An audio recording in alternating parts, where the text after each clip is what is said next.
Bienvenidos a su programa Entendiendo los Tiempos. Queremos pedirle que si no se ha suscrito al programa, lo haga para que reciba los nuevos capítulos que publicamos cada semana.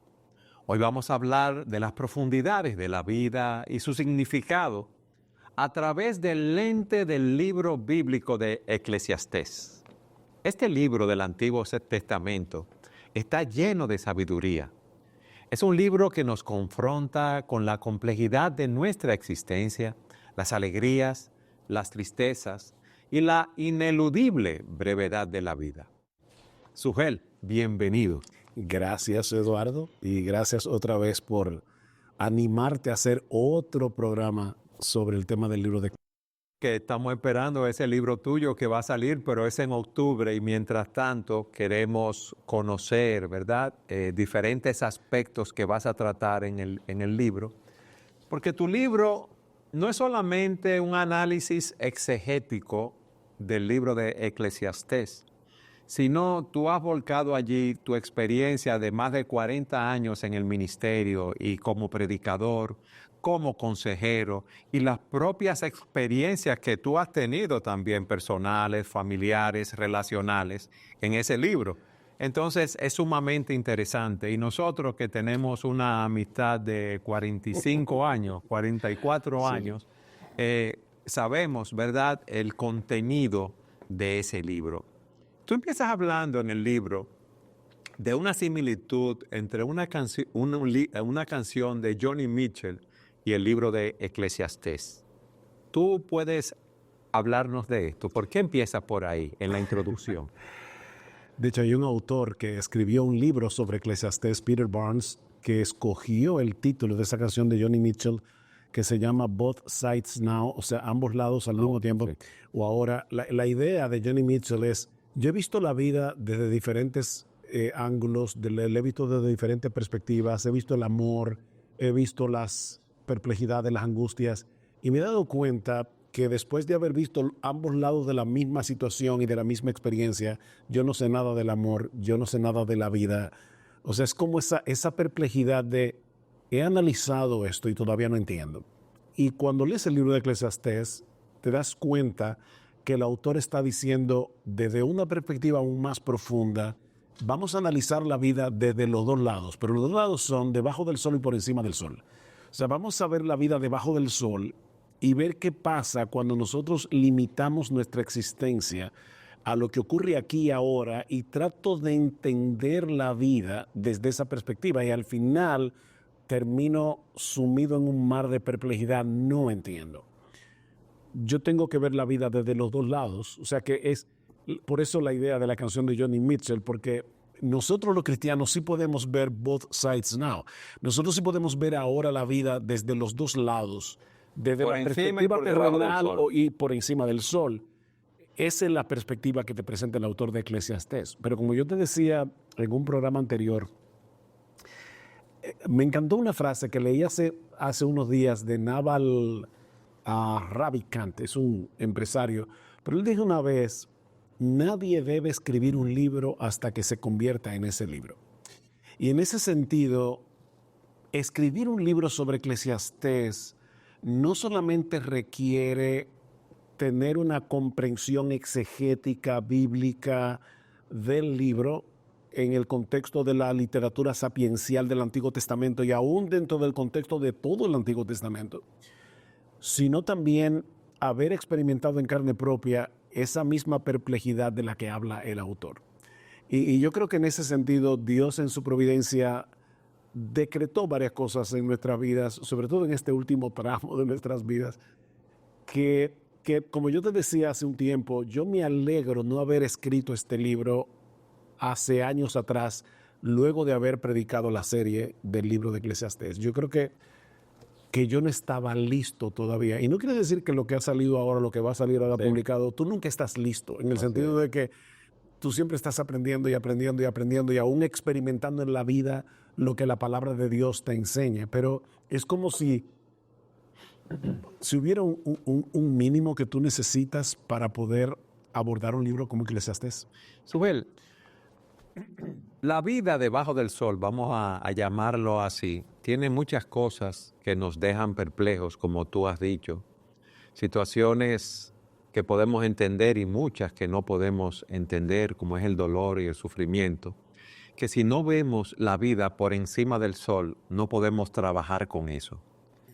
¿Qué tú me dirías acerca de todas esas perplejidades que nosotros vemos continuamente en la vida debajo del sol? Mira, yo creo que la vida cristiana o el cristianismo del siglo, final del siglo XX, principios del siglo XXI, es un cristianismo, sobre todo en Occidente, muy triunfalista. A tal punto que el lamento no tiene lugar en nuestras conversaciones entre creyentes, el lamento no tiene lugar en nuestras oraciones, el lamento no tiene lugar en la predicación de la palabra, en los servicios de adoración. Pero cuando tú vas a la Biblia te das cuenta que la Escritura presenta el lamento como una respuesta legítima y necesaria ante el sufrimiento y la perplejidad de la vida. De hecho, déjame hacerte una pregunta. ¿Qué abundan más en los salmos? ¿Los salmos de alabanza o los salmos de lamento? Yo creo que lo de lamento. Por mucho.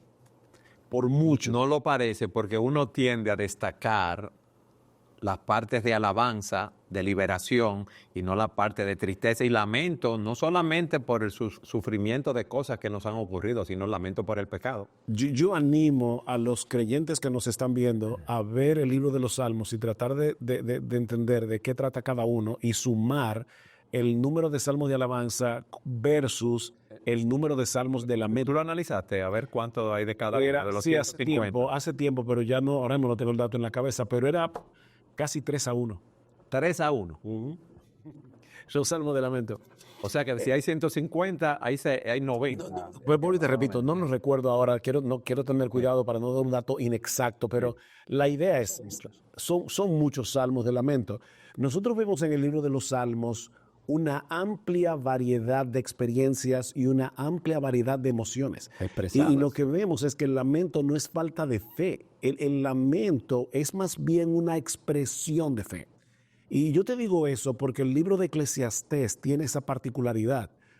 Algunos piensan que el autor de Eclesiastés parte de la premisa de un existencialista que no cree en el Señor o que saca a Dios de la ecuación y entonces tratan de entender la vida sin Dios. Pero la realidad, cuando tú lees Eclesiastés con más detenimiento, Él reconoce la soberanía de Dios. Te das cuenta que el autor reconoce la soberanía de Dios, no es un incrédulo. Y precisamente porque él sabe que Dios está ahí, porque él sabe que Dios es soberano, que todo lo hizo hermoso en su tiempo, dice en Eclesiastés capítulo 3, versículo 11, es precisamente por eso que él no puede entender cómo explicar que este mundo sea tan complejo y las cosas funcionen tan mal en ocasiones. Y eso es precisamente lo que produce el lamento. Salmo 13. David comienza con una pregunta: ¿hasta cuándo, Jehová, me olvidarás para siempre? Vamos a suponer por un momento que tú no tuvieras ese salmo en la Biblia y tú escuchas a un creyente que te dice: Eduardo, vamos a orar, que yo me siento muy abatido. Y ese creyente dice: Señor, ¿hasta cuándo? Es que tú te olvidaste de mí. Tal vez si tú no tuvieras el Salmo 13 pensarías que ese creyente está siendo irrespetuoso con el Señor. Se está quejando contra Dios. Sin embargo, ¿cómo termina el Salmo? El Salmo 13 termina diciendo: mas yo en tu misericordia he confiado, mi corazón se alegrará en tu salvación.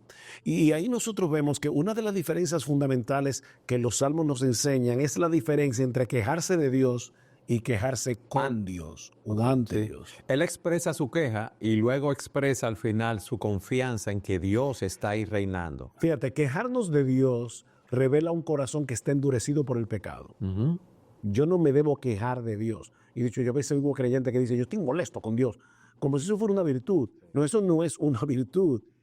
Nosotros vemos ese tipo de murmuración en el pueblo de Israel, por ejemplo, cuando murmuraban en el desierto. Continuamente. ¿Y cómo reaccionaba Dios a la murmuración del pueblo de Israel? Uy, se le enviaba muchas Él no decía: veces. sí, yo los entiendo. No, es que murmurar contra Dios es un pecado. Y fíjate lo que hay, Sujele. Y Dios los está guiando hacia la tierra prometida. Y ellos lo que están viendo, lo que les está ocurriendo ahí, no la guía de Dios y el lugar a donde van. Sí, porque esa murmuración es una muestra de incredulidad y la incredulidad es ofensiva ante Dios. Pero lo que vemos en los Salmos es a un creyente que está llevando su angustia delante de Dios. Como un hijo le dice a su padre, papi, me duele, me duele. Salmo 42, diré a Dios, roca mía, ¿por qué te has olvidado de mí? Fíjate qué interesante. ¿Cómo se refiere él a Dios? Le dice, tú eres mi roca. Pero te olvidaste de mí. Pero ¿por qué te has olvidado de mí? Él está expresando los dos lados del asunto. Yo sigo creyendo que tú eres mi roca, porque si no lo creyera, yo no viniera delante de ti en oración. Pero ¿por qué te has olvidado de mí? Pero es bueno que explique lo que significa ser su roca.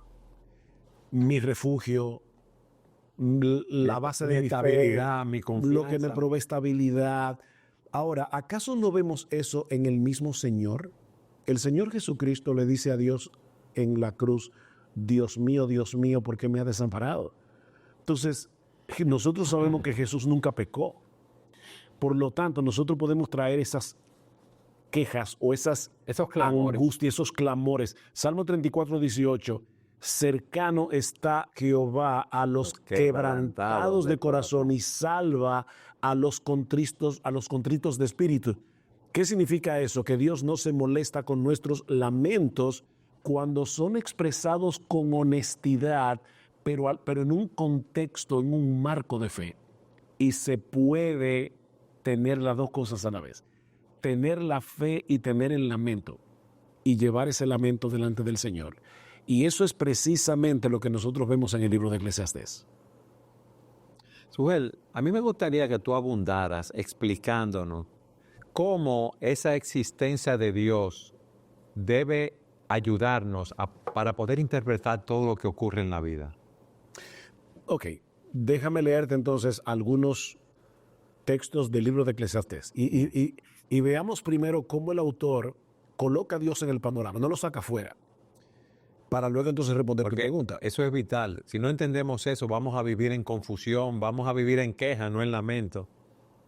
Vamos a vivir murmuración, que es pecaminosa, siempre la murmuración es pecaminosa. Insatisfacción con Dios. Por eso me gustaría que tú abundaras sobre eso. Ok, vamos a ver algunos textos rápidamente. Bien. Eclesiastés 3.1, todo tiene su tiempo y todo lo que se quiere debajo del cielo tiene su hora. Hay personas que ven ese texto y dicen, nosotros tenemos que saber cuándo es tiempo de hacer esto, cuándo es tiempo de hacer aquello. Pero eso no es lo que Eclesiastés está diciendo. Lo que Eclesiastés está diciendo es que Dios en su soberanía planificó la vida de tal manera que en la vida de un ser humano aquí en la tierra habrá tiempo para nacer y morir, plantar, arrancar, matar, curar, destruir, edificar, llorar, reír, endechar, bailar. O sea, en otras palabras, va a haber tiempo de alegría, va a haber tiempo de tristeza y todo eso decretado por el Señor, porque al final, dice el autor de Eclesiastés, todo lo hizo Él, obviamente, hermoso en su tiempo, y ha puesto eternidad en el corazón de ellos, sin que alcance el hombre a entender la obra que ha hecho Dios desde el principio hasta el fin. Explícame ese versículo. Ha puesto eternidad en el corazón de los hombres. Bueno, Dios le ha puesto al hombre la idea de que esta vida no puede enmarcarlo todo. Todo el mundo tiene la sensación, aún el no creyente, porque el creyente sabe que hay algo más, sí. Pero aún el incrédulo tiene la sensación de que este mundo no puede ser todo. De hecho, alguien decía, el materialismo filosófico crea una claustrofobia filosófica, porque tú dices, no puede ser que toda la vida del ser humano esté condensada en esta vida. O sea, yo no sé si yo me estoy matando para estudiar, para hacer una carrera, para ser un tremendo profesional y me muero el día antes de mi graduación. Wow, o sea, y ya. O sea, ¿para qué yo viví? Eso no tiene sentido. Es como una claustrofobia filosófica. Esa eternidad que Dios ha puesto en nosotros cuando los hombres no la entienden, cómo es que se llena con Dios y no con poder y placer, es lo que crea un vacío existencial. Un vacío existencial que tú lo percibes a veces de manera consciente, los que son más filosóficos o menos filosóficos lo sienten de una manera inconsciente, pero el punto es que todo el mundo trata de buscar un salvador. El salvador puede ser la diversión, el salvador puede ser la vida loca, el salvador puede ser la fama, puede ser el éxito, puede ser el dinero, puede ser el que la gente te considere un gran hombre. Sí, lo utilizamos en poder y placer muchas veces, aunque son muchos elementos, como tú dices. O en la fama, porque un hombre puede decir, no, mira, yo me mato trabajando y sé que la vida hedonista no lleva para ningún lado, pero yo quiero dejarle un nombre a mis hijos y no sé qué. Y eso está muy bien, pero eso no te va a salvar tampoco.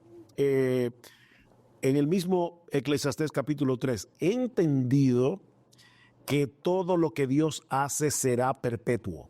Todo lo que Dios hace. En el mismo capítulo 3, donde dice tiempo de esto, tiempo de aquello, tiempo de lo otro. Versículo 17.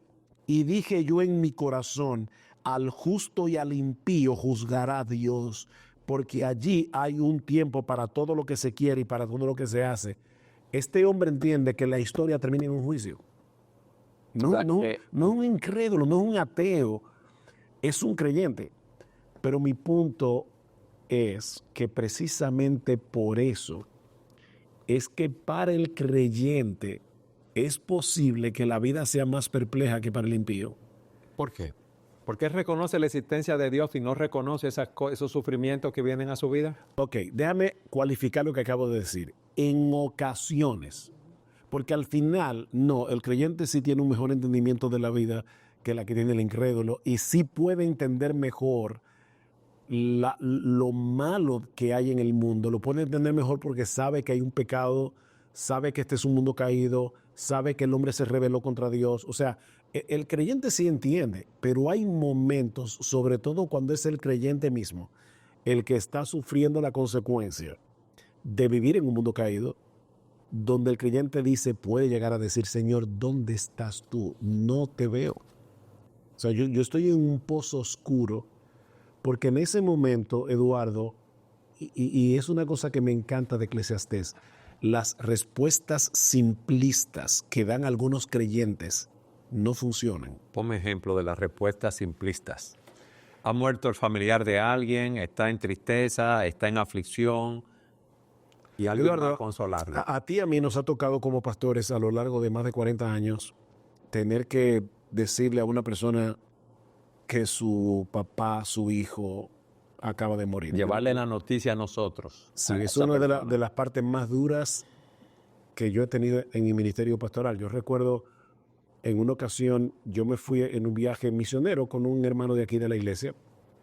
Fuimos a un país a ministrar y llegando a ese país, él estaba al lado mío en una habitación. Me llamaron por teléfono y me dijeron, Sugel, el papá de fulano que andaba conmigo acaba de morir. Acabando de llegar a ese país.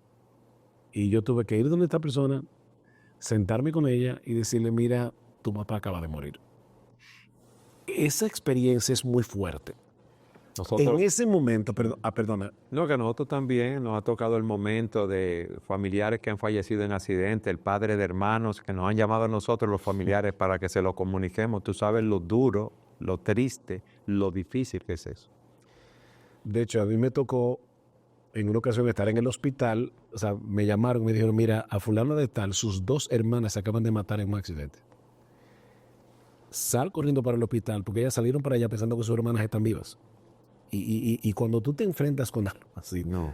Uy, qué duro es. Entonces, ok, una respuesta simplista. Y yo sé que para algunos esto puede ser chocante, pero decirle, no te preocupes, la Biblia dice en Romanos 8:28 que todo ayuda para bien de aquellos que aman a Dios.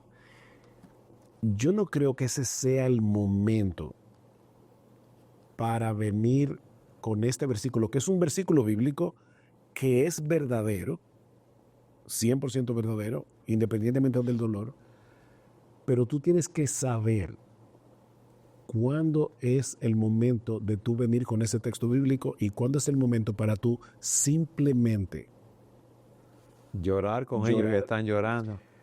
Quedarte en silencio a un lado, al lado de ellos, abrazarlo y esperar. Me llamó la atención una cita y ahora lamentablemente olvidé al autor, pero decía él, al hombre le lleva como 2 o 3 años aprender a hablar, pero necesita como 60 para aprender a callar. Sí. Y de verdad, hay momentos en que en vez de tú, perdonen la expresión, caerle a bibliazos a una persona, hay momentos de sentarte a su lado, no decir nada y simplemente llorar con el que llora. El momento más brillante de la vida de los 3 amigos de Job fue cuando no dijeron nada. Lo dañaron cuando comenzaron a hablar. Y quizás si la persona está ahí en ese momento, tú estás solo, compartirle un versículo bíblico de consuelo, o leerle la escritura, si quiere escuchar, es muy, muy apropiado. Sí, claro, y aún decirle, mira, vamos a orar y vamos a pedir al Dios de toda consolación que te consuele en estos momentos.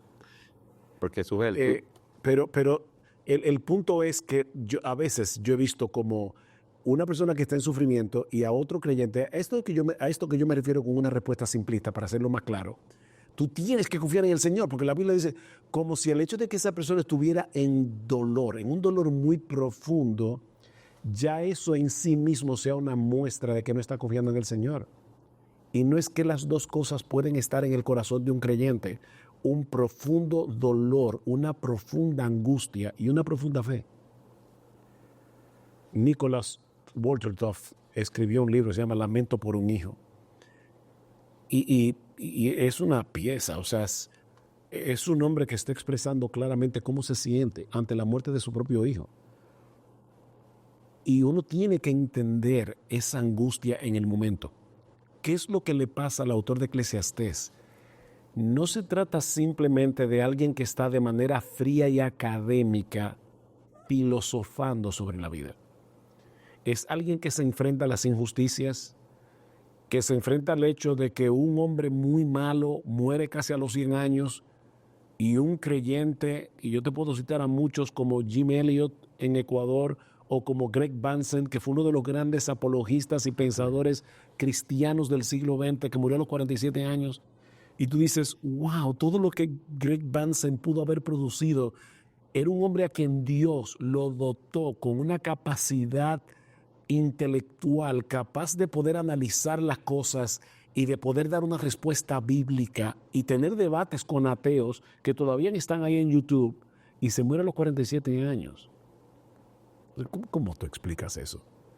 Entonces, es esa perplejidad la que el autor de Eclesiastés está tratando de desentrañar para ver cómo encaja la fe en Dios en medio de todo esto. Entonces, ¿cómo ayuda Eclesiastés a un creyente a enfrentar este mundo caído? Eclesiastés tiene la particularidad de que plantea preguntas, pero no necesariamente te da respuesta a todo. Son preguntas abiertas que se cierran en el Evangelio. Tú ves la frase favorita del autor de Eclesiastés, la menciona 38 o 39 veces en el libro, vanidad de vanidades, todo es vanidad. Bueno, ¿qué dice Cristo? Yo he venido para que tengan vida y para que la tengan en abundancia. O el apóstol Pablo dice que aquel que encerró este mundo en vanidad, Romanos 8, lo hizo de esa manera para que nosotros tengamos una esperanza. Nuestra esperanza no puede estar en este mundo, y es precisamente parte de lo que el autor de Eclesiastés en su experimento de vida descubre, es el hecho de que él dice, ok, vamos a tratar de ver cómo yo puedo hacerle sentido a la vida debajo del sol. No voy a tomar en cuenta ahora mismo la vida del otro lado. Yo voy a tratar de darle propósito y significado a la vida aquí. Y él experimenta con el conocimiento. Y termina diciendo, esto es frustración y aflicción de espíritu. Como dice alguien, mientras más tú sabes, más te duele. Vamos a experimentar con el placer. Y es interesante porque en el capítulo 2 de Eclesiastés, él usa una frase que hay que interpretarla correctamente. Dije yo en mi corazón, ven ahora, te probaré con alegría y gozarás de bienestar, mas he aquí, esto también era vanidad. Propuse en mi corazón agasajar mi carne con vino y que anduviese mi corazón en sabiduría con retención de la necedad. Esa frase en hebreo es muy importante. Lo que él está diciendo es, yo me propuse tratar de encontrar en el placer el propósito de mi existencia y el significado y el sentido de mi vida, pero limitando el placer para que no anulara mi capacidad de poder con sabiduría analizar el experimento. En otras palabras, no es me voy a dedicar a la vida loca, no es la vida loca, es yo voy a tratar de controlarme para que todavía yo pueda analizar, para que la necedad no me domine por completo. Y termina diciendo, ¿sabes qué? No, no es el placer. Bueno, ¿y qué tal si yo trato de hacerme un paraíso terrenal? Y en el capítulo 2, la cantidad de pronombres personales abundan, pero por mucho. O sea, yo me hice estanques, yo me hice jardines, yo me hice... Salomón está tratando de reconstruir el Edén para él. Y dice al final, oye, eso también era vanidad. O sea, yo voy a disfrutar de las cosas primero, pero no me voy a volver loco para poder analizar lo que estoy haciendo. Y ver si en verdad me da sentido y propósito a mi existencia, y termina diciendo, no, sigo frustrado, sigo frustrado, sigo frustrado. Conocimiento, placer, Riquezas. todo lo que una persona puede desear. Y al final Al final, yo no sé cuánto tiempo nos queda en el programa, Eduardo. nos quedan 3 minutos, su vez. Al final, él termina diciendo, mira, el fin de todo discurso oído es este: teme a Dios y guarda sus mandamientos, porque este es el todo del hombre, y Dios traerá toda cosa a juicio, sea buena o sea mala. Lo que está diciendo es, por un lado, el temor a Dios sigue siendo el principio de la sabiduría. Fíjate que, ¿qué dice Salomón en Proverbios 1:7? El principio de la sabiduría es el temor al Señor. Eclesiastés termina de la misma manera. Y dice, al final, después de tanta vuelta, regresé a lo que me enseñaron mis padres cuando yo era niño, que el principio de la sabiduría es el temor al Señor. Pero no podemos olvidar que Eclesiastés no tiene todas las respuestas. Eclesiastés es importante en el canon de las Escrituras por varias razones. Una, porque Eclesiastés complementa Proverbios. Proverbios, que es otro libro sapiencial escrito por Salomón, te dice, mira, hay reglas generales que usualmente funcionan así. Al perezoso usualmente le va mal, al diligente usualmente le va bien. Esa es la regla general que te plantea Proverbios, y es verdad. Sí. Pero Eclesiastés te dice, ahora déjame mostrarte la otra cara de la moneda. Tú puedes ser diligente y te va mal. Y un vago y heredaste una fortuna de tu papá. Entonces, en otras palabras, Eclesiastés complementa Proverbios porque te está diciendo la vida no funciona tan matemáticamente, Dios es soberano. Eso por un lado, pero por el otro lado, Eclesiastés es importante porque aborda las inquietudes del ser humano, no las evade. Te dice, espérate, vamos a mirar esas inquietudes de frente, vamos a mirar esas dudas, vamos a mirar esas perplejidades, no las metas debajo de la mesa. Y como un creyente que cree que Dios es soberano, afróntalas para llevarte al final a entender que en Jesucristo están las respuestas que no vas a encontrar en el libro de Eclesiastés. Por eso, el libro que estamos escribiendo se titula La vida debajo del sol. El subtítulo es El Evangelio según Eclesiastés. Porque si tú no metes al Evangelio en la ecuación, si tú no traes a Cristo, en quien están escondidos todos los tesoros de la sabiduría y del conocimiento, te vas a quedar con esas mismas perplejidades, te vas a quedar en un mar de confusión. Sujel, hoy no voy a hacer la cápsula de consejería para que tú nos digas de qué manera podemos utilizar Eclesiastés como una herramienta evangelística. Qué buena pregunta. Hay inconversos que se plantean preguntas existenciales que son válidas. Y decirle simplemente, como a veces los incrédulos piensan que nosotros los creyentes les decimos, que no es así, deja de pensar tanto y cree en el Señor, no es una respuesta. Repite eso. Si yo estoy tratando con un incrédulo que es una persona que está tratando de encontrarle sentido a la vida, y Eduardo, tú sabes muy bien lo que es eso, porque yo conozco, no te conocí siendo incrédulo, pero sí conozco inquietudes que tú tenías cuando tú no eras creyente. Eduardo, yo recuerdo cuando yo no era cristiano, la angustia de pensar la vida no tiene sentido. Entonces tú te enfrentas con un incrédulo que está pasando por esa angustia existencial. Y tú le dices, no piense tanto, confía en el Señor.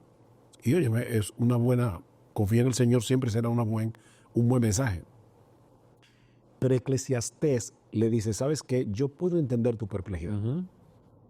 Y puedo caminar junto contigo un tramo dentro de ese camino oscuro, pero es para llevarte después a la luz. Déjame decirte cómo el Evangelio responde a las inquietudes de tu corazón. Pero yo no estoy metiendo las inquietudes debajo de la mesa. Le estoy diciendo, vamos a enfrentarla, vamos a mirarla de frente. Vamos a mirar de frente este mundo tan caótico por causa del pecado. Y vamos a ver qué es lo que le da sentido a estas cosas. Eclesiastés es el libro ideal para poder sentarte con un incrédulo que está pasando por esa angustia y decirle, mira cómo este hombre plantea las mismas inquietudes que tú tienes, pero mira cómo Jesucristo responde a las inquietudes que tú tienes. Tú sabes que recién casado, yo le decía a Patricia, Pati, la vida no puede ser esto. Mira, nosotros tenemos un buen matrimonio, teníamos como 8 meses de casado o algo así, nos llevamos muy bien.